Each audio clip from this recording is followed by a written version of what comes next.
Быйыл бик күп крючок белән паласлар бәйләдем кыш буе.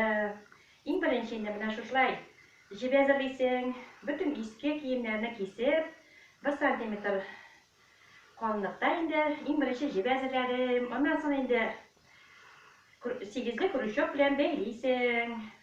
Бөтен иске киемнәрне кисеп бетердем быйыл кыш көне. Башта инде мушы ярларына гына бәйләгән идем. Аннан соң инде мотор чыккач, ялларына да, коридорга да бәйләп куйдым. Яни әнкәйләрнең дә бөтен иске-мыскы киемнәрен алып кайтып, онга да 15 палас бәйләдем, җомыры палас. Урындыкларга да бик матур чыга. Менә шулай бер бәйли башлагач, шулкадәр яратып бәйләнә. Бик рәхәт. Инде менә хәзер инде бик күп бәйләп булмас. Быел апрель җитте, бакча эшләре башлана. Икенче елга да Алла бәйләргә, сәламәтлек белән бәйләргә язсын. Ничә төн җанадан башлый?